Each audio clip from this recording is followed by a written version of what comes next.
It's been called the roof of the world. Ladakh is one of the highest inhabited regions on the planet. Nestled between the mountains, there's a near monastic silence among the towering Himalayan peaks.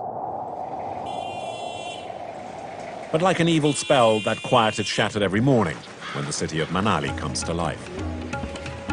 As dawn breaks, its narrow streets are pounded by a throng of small transports. Here, there's just one traffic code for everyone. Keep cool, stay zen.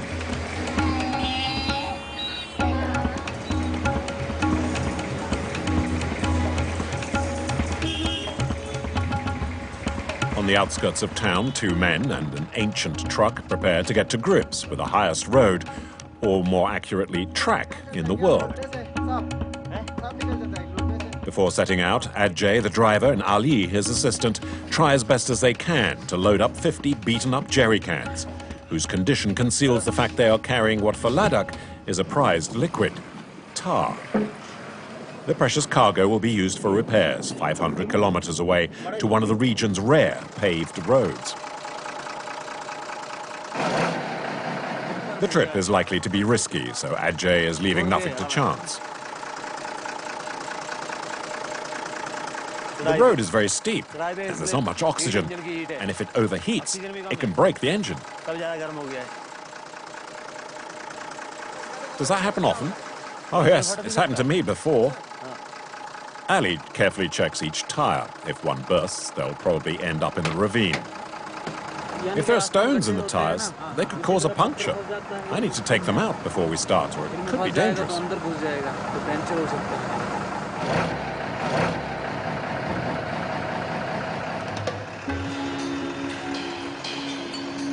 Adjay and his mechanic are not traveling that far, but it's the road, not the distance, that provides the challenge.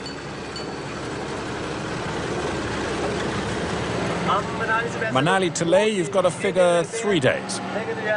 But if the road's bad, it could take twice as long. It takes a long time to get over the summits, because I have to drive very slowly. When it's flat, I can go more than 20 kilometers an hour. But in the mountains, top speed is only 4 kilometers an hour. Sometimes when the engines overheat, we need to stop and wait. There are all sorts of things that could go wrong.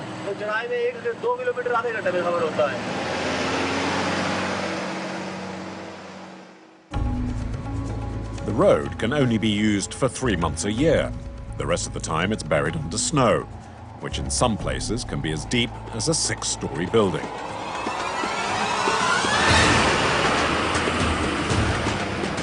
Every winter, the freezing conditions ruin the tarmac road surfaces. When the road opens up in July, whole stretches are turned into a muddy trap. Trucks and cars can remain stuck for days at a time, wheels caught tight in 30 centimeters of molasses-like mud.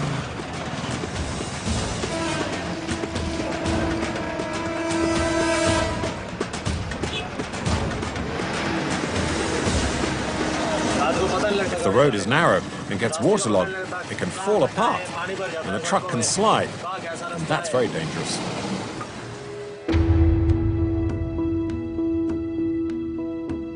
Ladakh is a region cornered between Tibet, China, and Pakistan.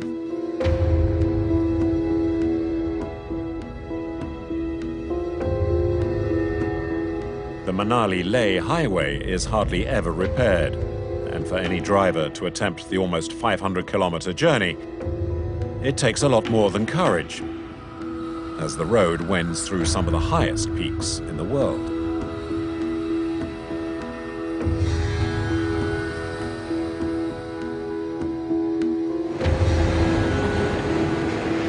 There are no protective walls. It's too narrow for 2 vehicles. Parts are unstable. Rock falls and a beckoning ravine. The dangers are many.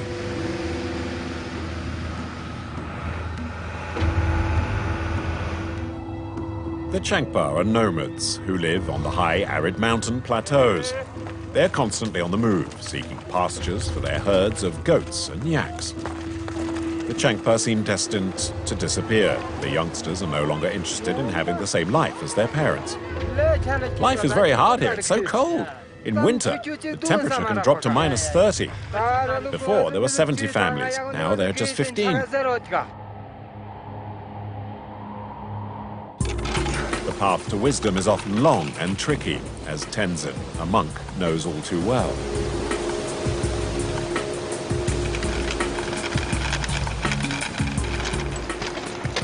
Look at these small stones. If you slide, you fall. And in winter, when it's frozen, it's even harder.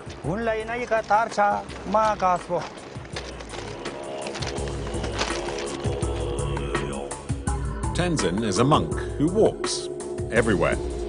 His own monastery is some 3,000 kilometers away. His endurance will be tested to the full.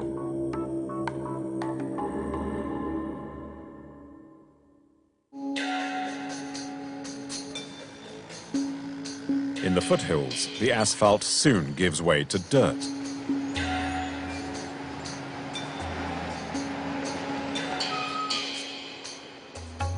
The road narrows.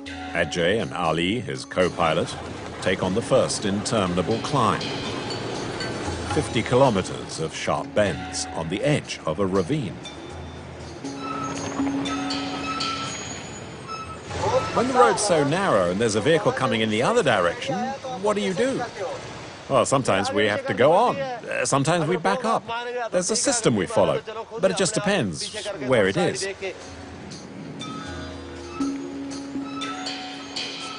Only millimeters separates two-way traffic.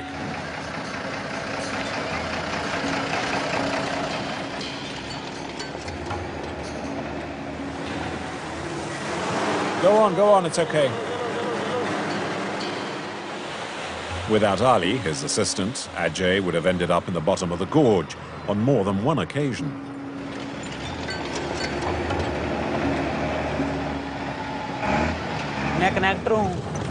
My role is to keep an eye on the wheels. I check that they're not punctured. And that when we overtake, we stay on the road.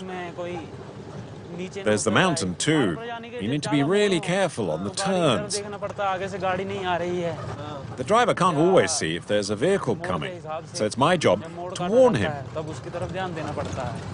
And then I check to see if the road's solid. Otherwise, we might crash.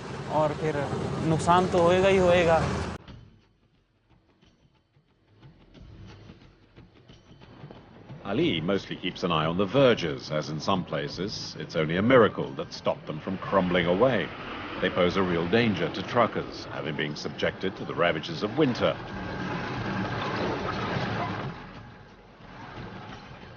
And temperatures of -40 destroy both the road and the paved surface.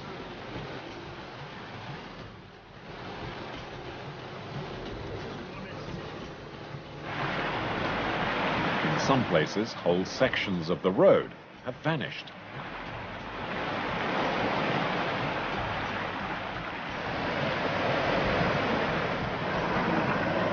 The winter weather has also caused damage elsewhere.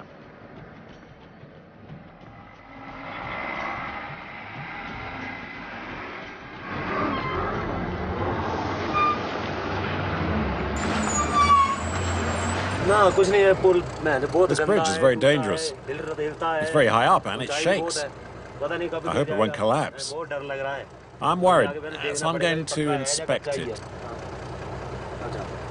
Before crossing, all drivers check this kind of suspended bridge. They are hardly ever maintained.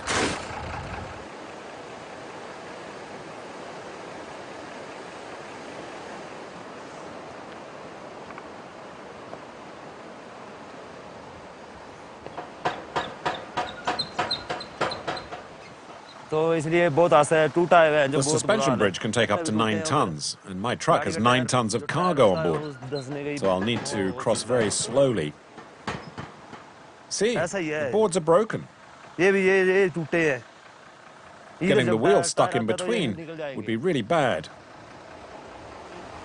But your truck's overloaded. You sure you want to cross? I think I can make it. I am overloaded, but I think the bridge will hold. I'll cross slowly.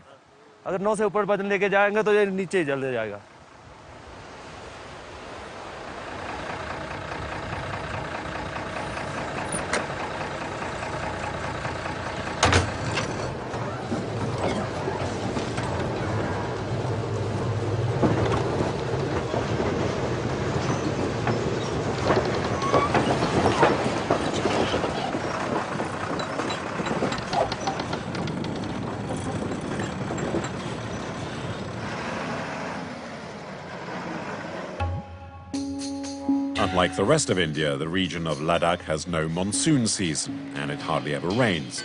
So the region is arid with scarce vegetation. Without the roots of plants to keep the earth in place, the mountains continually crumble onto the road. To avoid disaster, the flanks have to be constantly bolstered.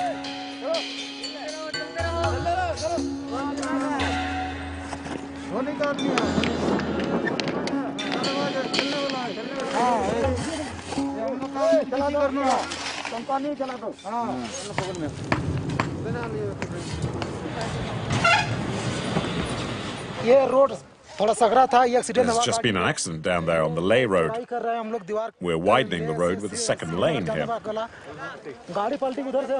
The bus slid down. The bodies were swept away by the river. They still haven't been found.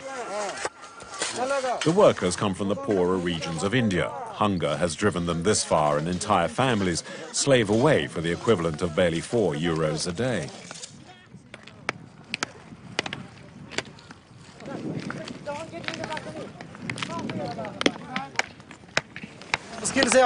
We're from Jharkhand, and we're here to work and make some money.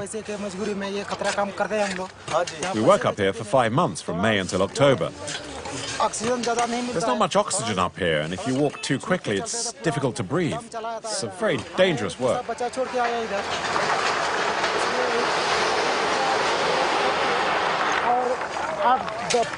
2 weeks ago, a worker was killed when a truck was unloading rocks.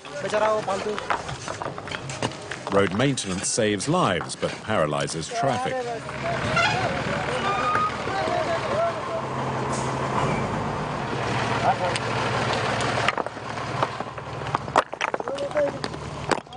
Stuck in the traffic jam, Adjay has lost a lot of time. He'll need to make up by driving faster, otherwise his employer will fine him for being late. To make up for lost time, he'll have to take some calculated risks.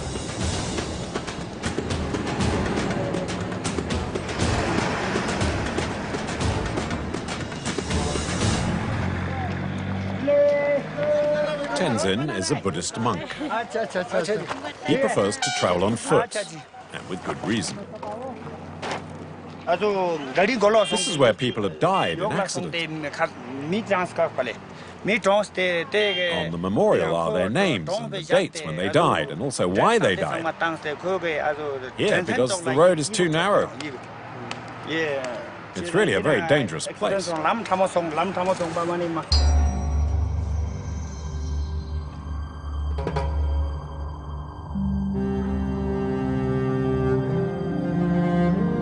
After a short holiday with his family, Tenzin is heading back to his monastery, 3,000 kilometers away in the south of India.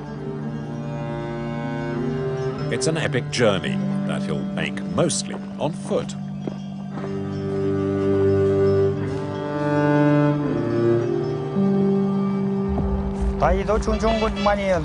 Look at these small stones. If you slide on them, you'll fall. And in winter, when it snows and freezes, it's even harder. Buddhists don't fear death. They believe in reincarnation. But a violent death is different, as it means their new life will be painful. Life, they believe, is shaped by what happens in a person's previous existence. If I slide and fall, I could die. It's so dangerous. Everyone has to die one day. But if I die before I'm meant to, that would be regrettable. If I die like that, it's also due to my karma. That's how we Buddhists think. If I did something bad in a previous life, then my karma will be bad. And if I die in a bad situation, it's because of something I did in a past life.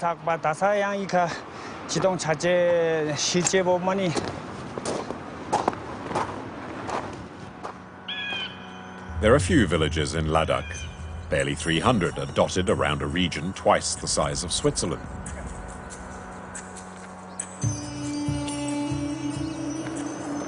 Up here, there's no electricity or running water. But oddly, there are school uniforms.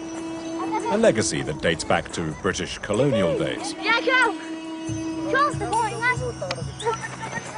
There is little by way of entertainment in the mountains, so when a stranger, and a monk at that, passes through, all doors are open to him. Tenzin is being hosted by one of the village's most important persons.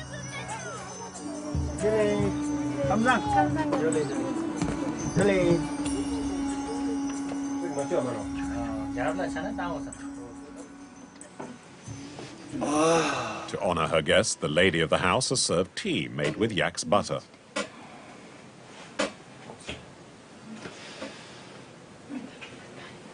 What do you do for a living?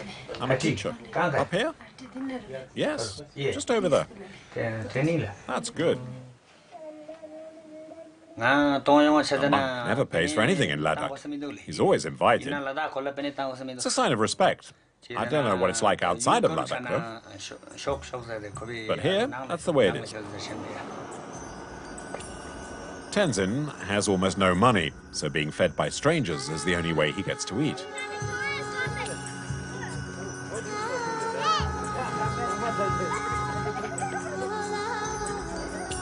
After resting, the monk heads off again, heading for a small temple in Lingshet, which he wants to reach before nightfall. How old are you? Oh, about 100 maybe? Which way is Lingshet? It's over there. Up there. It's over there. You need to go over that pass.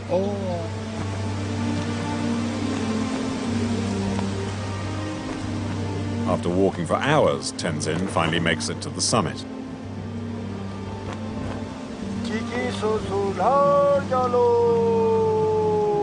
Here he performs a small but nonetheless crucial ritual.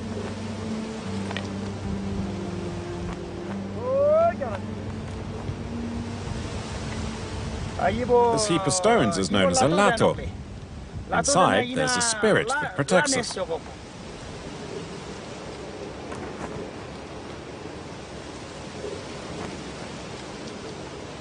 The temples and monasteries are not perched on summits to test the convictions of the faithful, but for a much simpler reason. We build monasteries sheltered from the noises of villages because it would disrupt our concentration and prayers. We need to climb very slowly up to the monastery because it's very steep and it's hard to breathe. But when we get there, everything will be fine. The temple is at almost 5,000 meters altitude. The door is closed with a simple ribbon, yet inside lie many valuable objects, some made from gold. But no one here would risk trying to steal anything, since a bad action in this life will lead to great suffering in the next. Tenzin will spend several days meditating before leaving for his own monastery. He knows the rest of his journey will hardly be restful.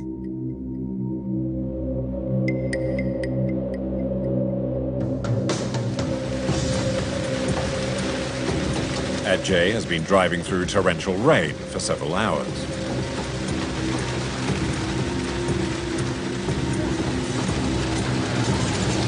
This road is unsafe because the rain hides the holes and the tires could get stuck.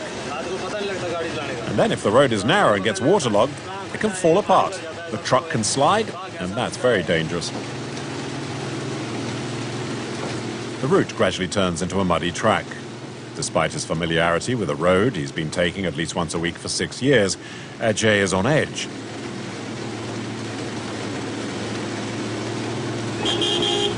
The 4,000-meter-high Rothang Pass looms ahead. And if the rain wasn't bad enough, it's also starting to get foggy. We'll need to turn around. The fog and the rain make maneuvering difficult, and fatigue makes driving awkward and imprecise.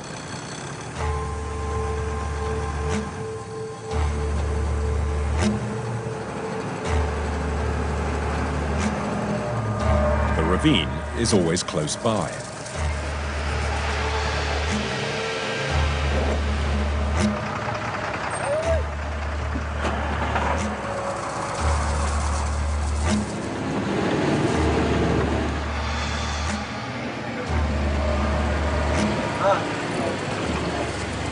I'm getting tired.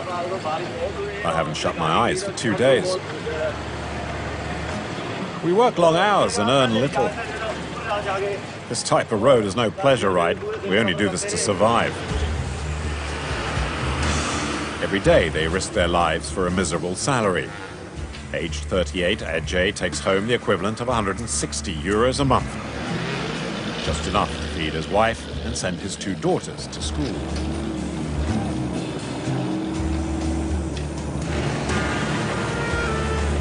It's another 8 kilometers to the summit, and it will take several more hours.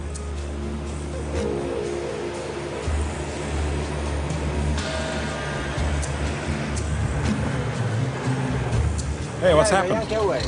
I don't know. I'm afraid it might be a huge traffic jam. Come on, get out and see what's going on. A short distance further up, and it's a depressing scene. Dozens of vehicles are stuck, caught in the mud.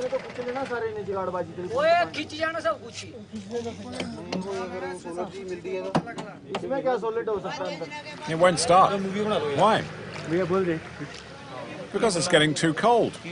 How long have you been stuck here? Well, we've been in the mud for 30 minutes. Yeah, you won't do it this way.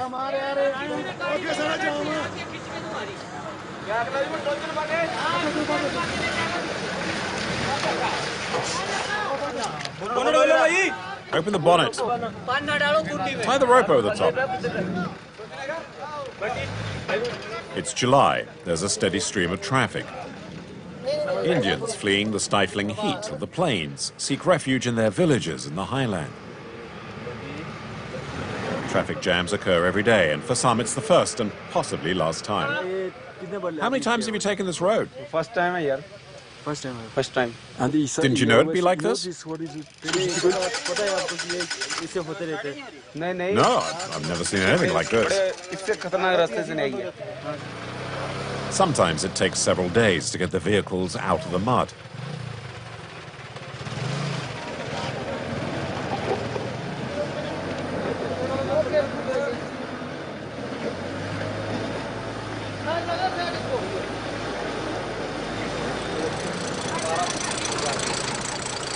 It seems clear now.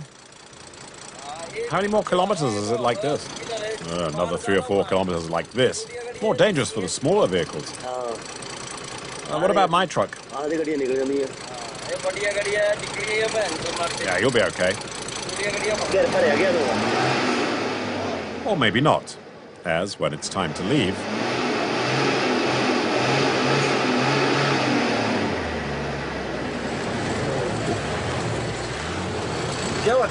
you need a rock. Ask for help.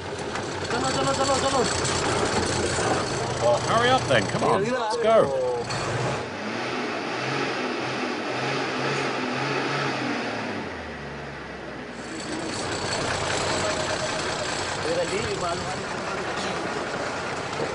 Okay, go on, go ahead. After a 5-hour delay, Adjay and Ali finally leave the mud. They were lucky. The last time, they were stuck for 8 hours.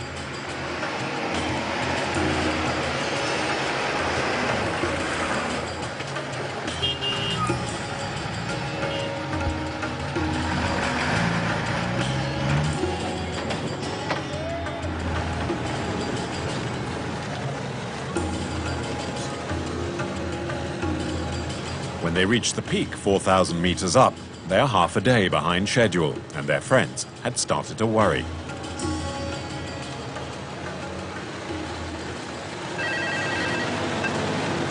Hello.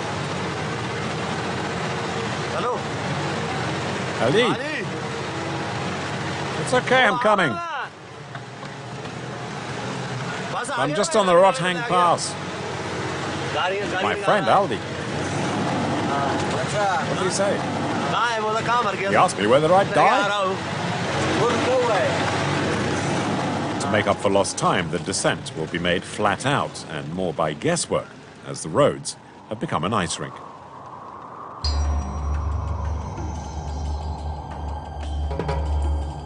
Deserts are not necessarily in hot, arid climates. The lack of oxygen and what little rain does fall have made the mountains in Ladakh a high-altitude desert. Like in the Sahara, vegetation is rare, but some nomads have made this territory their own. The Changpas live in extreme condition, raising their yaks and their sheep, and their most precious animal, the Shangri goat. It produces one of the finest wools in the world, known as Pasminda. The nomads call it golden fibers. It's a wealth that has made them live in these high mountain ranges for generations. The greater the altitude, the more high-quality wool the goat produces.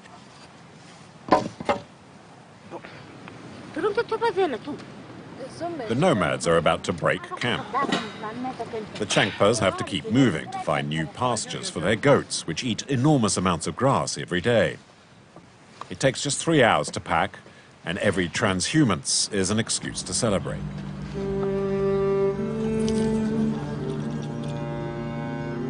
Hurry up, we need to leave. There, I'm ready. Every time they move, the women take out their peraks, ornate turquoise headdresses. They start making them when they reach the age they can marry, and throughout the rest of their lives they continue to add stones. They're considered to not only afford divine protection, but are also seen as an indication of wealth. The more turquoise, the more prosperous and powerful the family.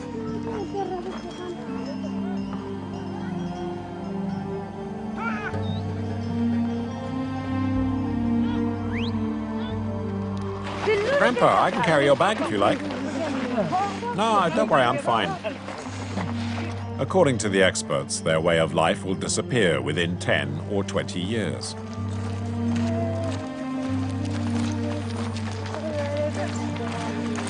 Many of the younger generation head off to the big cities as soon as they can to seek a more modern lifestyle.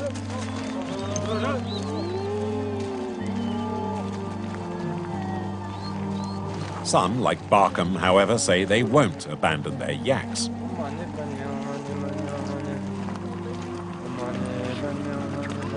Life is very hard up here. It's cold in winter. It can reach minus 30 degrees. There used to be between 65 and 70 of us. Today there are just 15. Better to live in Leh, because here there's no work. But life as a workman is also very hard. Until now, I've always lived among goats, yaks and sheep. We have all we need up here. We're born here, and it's best to stay up here. What do you tell your children? Well, we tell them they should continue like we do. They don't answer. We teach them what we know and ask them to carry on.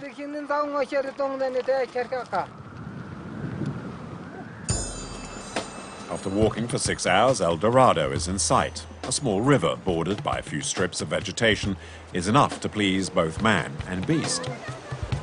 They know this site well. They return each year to set up camp as the grass here, watered by the river, grows quickly.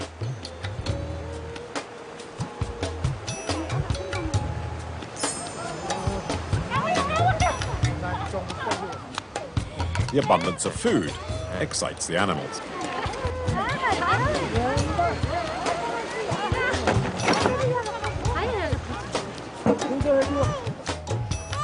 Everyone helps rebuild the camp. Dolma and her husband have gradually left the tribe and only come up in the summer to look after the few animals they've kept to make life a touch more comfortable. We sold our goats and almost all our sheep. Kept our yaks.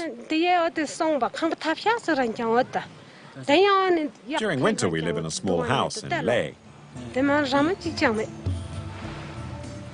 want a big stone?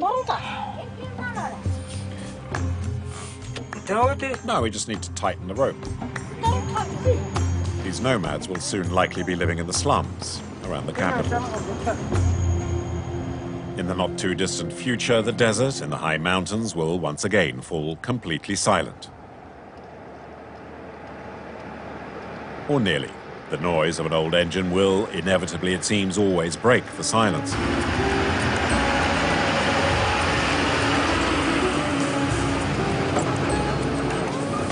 Adjay is trying to make up time on the Rockland Pass. On the descent, he's taking a lot of risks. Facing oncoming trucks, he and his co-pilot don't hesitate to force their way past.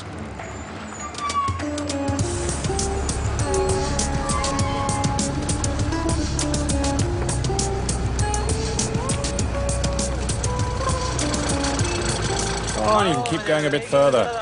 Otherwise, we'll all be stuck. Brave, but not foolish. He reverses.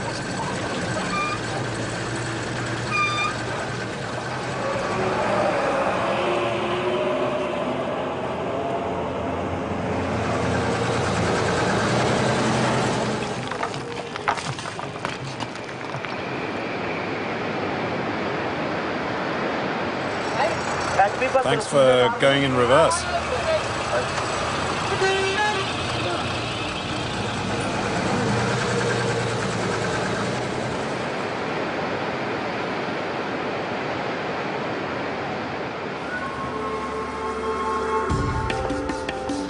Adjay pushes on, but suddenly he's forced to stop. Look, it's my friend's truck. Ali? Yeah. His friend has been broken down on the side of the road for more than 2 days. Usually, amongst drivers, it's each man for himself, as delays cost too much money. But between friends, it's different. Give me the key. Which key? The 17 key in the bag there. Simple bolt is what caused the breakdown. It was that big, and it snapped in half. That part must fit together. The trucks are ancient and have been patched up many times. And the worn-down machinery never lasts long on roads like these, full of potholes. Careful not to break anything else. Since last night, I've lost 17 hours. This stop will cost me. It'll lose me about 150 euros. And how long does it take you to earn 150 euros? About 2 weeks. As a way of reward, some unnatural-looking colours. What is it? Kukuri, like chips. And how do they make that colour? Well, it's made in a factory. Nobody knows how they do it. Not real food. Adjay next has to tackle one of the highest passes in the world, the Taglanla, altitude 5,000 meters. If the weather remains fine, there won't be any traffic jams, and Adjay might be able to make up for lost time. The Indus River flows through Ladakh. The river gave its name to the country, India. Here, bridges are rare, and the paths that lead to nirvana can be perilous. In this tiny basket, Tenzin, the walking monk, needs to put into practice what he's been learning for years in his monastery. How to remain Zen, whatever happens.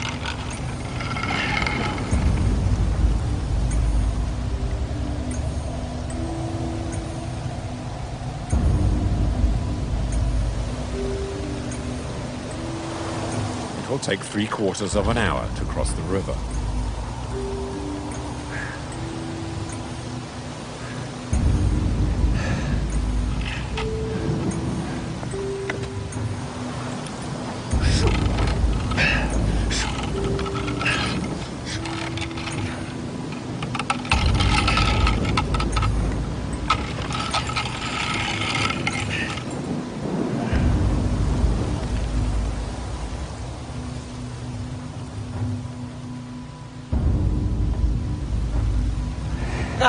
It's hard, and the trolley is very long. And the rope's not that good either. I'm so thirsty and very tired.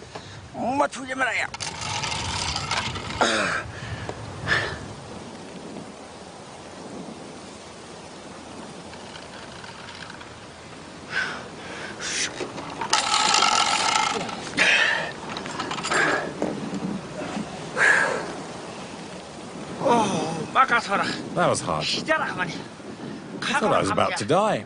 Look, my lips are so dry. Hard to use the basket, but there's no bridge, so it's the only solution available to everyone.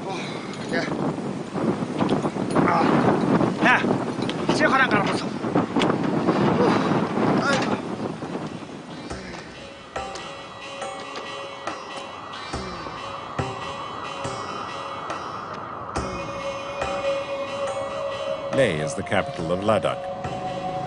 The town is perched 3,500 meters up the mountainside. Less than 40 years ago, it was still little more than a large village. Today, thanks to tourism, the town's expanding at a frenetic pace. It's become a magnet for all nationalities and all religions, although Buddhists still outnumber the others. Every day, the rollers, which are dotted throughout the town, are turned in a clockwise direction. They're called prayer mills. And the faithful say each time they spin, they send prayers into the air. Tenzin doesn't pray for his own soul. Instead, he prefers to put in a good word for humanity as a whole, in an effort to make man and the world better. Buddhists do not believe in a god. Tenzin regrets the rush for modernity, but doesn't reject it. In his opinion, the newfound wealth causes more harm than good. He believes a simpler life would allow more lives to be saved. Once on my way to Manali, I witnessed a road accident. The passengers were injured, and there were also many dead. People think a car will make their lives easier, but the opposite happens. Cars kill us. Usually you buy things to make you happy, not to kill you.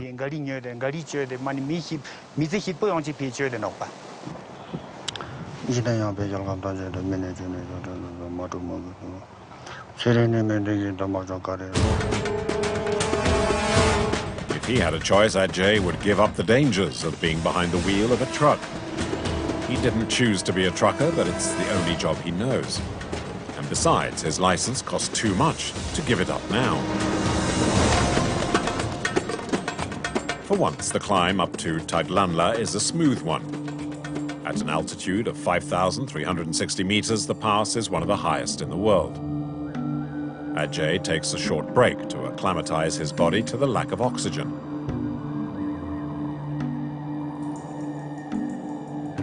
There's very little oxygen at this height.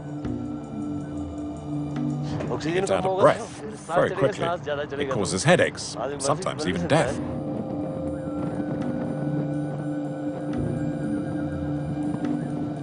Oh, it's very cold on this part of the road. Let's go.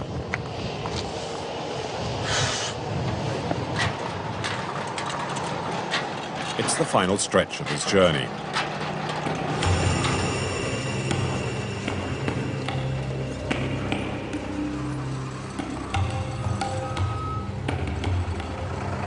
The last stop is meant to bring good luck before reaching Leh.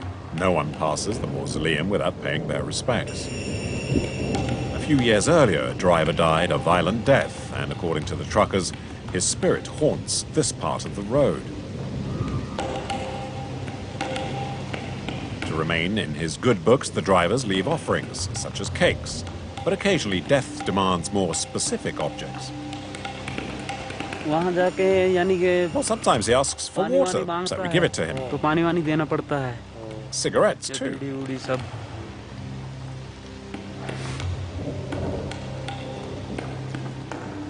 He was a mechanic. He died when he was working. If the driver has a problem, he's always there to help.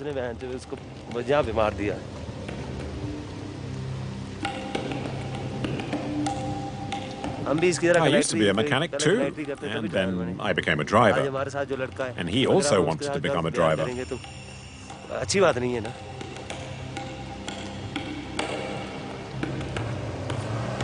Well, how did he die? Well, his truck wouldn't start, so the driver asked him, as the mechanic, to wedge the wheel with a rock. But it was too small, and the truck started going backwards. And it crushed him.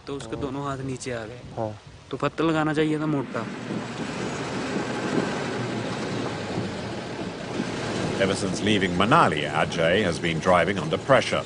And for fatigue is beginning to take its toll.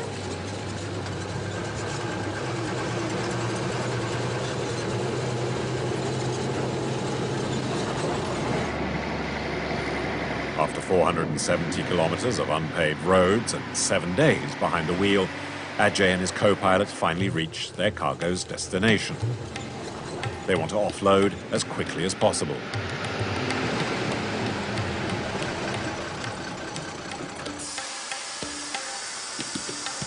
Come on, we need to be quick. The 9 tons of tar are unloaded in no time at all. But the few minutes gained here aren't enough to stop the owner imposing a fine for taking 2 days longer than usual.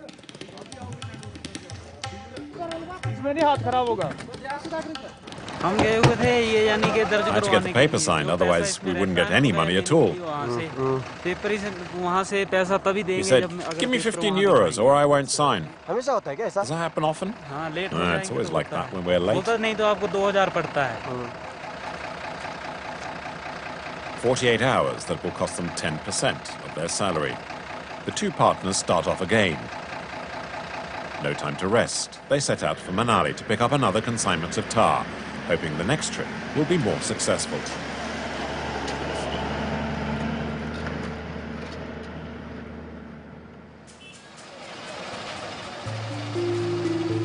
For once, Tenzin, the walking monk, will take a bus.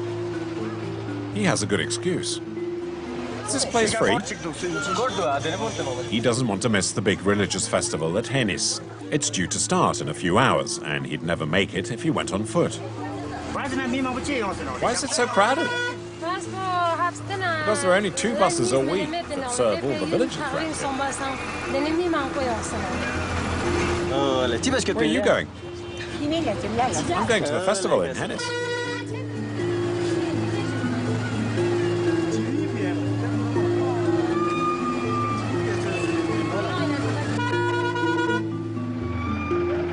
To take part in the religious ceremonies, many are ready to risk the journey.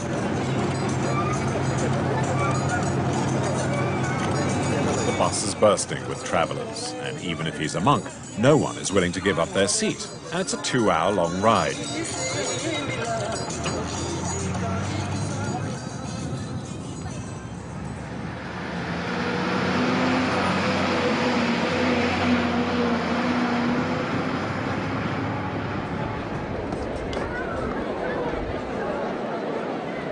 The monastery at Hennis is besieged by an armada of tourists. The festivities occur only once a year and attract large numbers of foreigners. Not every visitor respects the religious nature of the event. Many are ready to do anything for a great photo.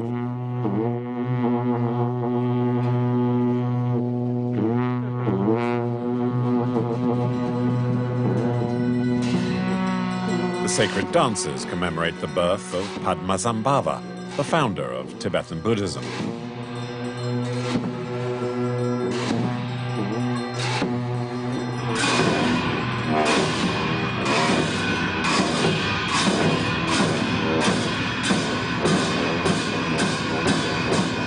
Not so very long ago, these dances had to be performed in secret inside the monasteries and were limited to a small group of people in the know.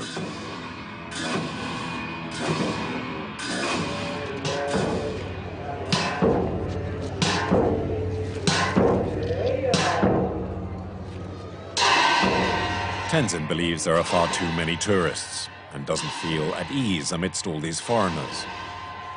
The monks dance, not because it's a show, it's not a game.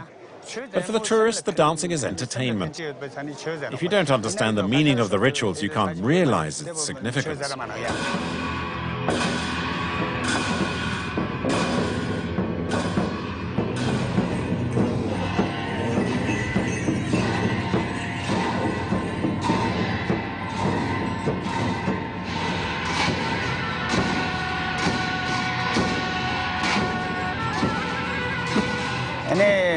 For several years now, travel agencies have been sponsoring the monasteries. A lot of seats are reserved for tourists, unfortunately, to the cost of locals and the monks themselves. It goes against Buddhism, and here everyone should be made welcome. It shouldn't just be those who can pay for it.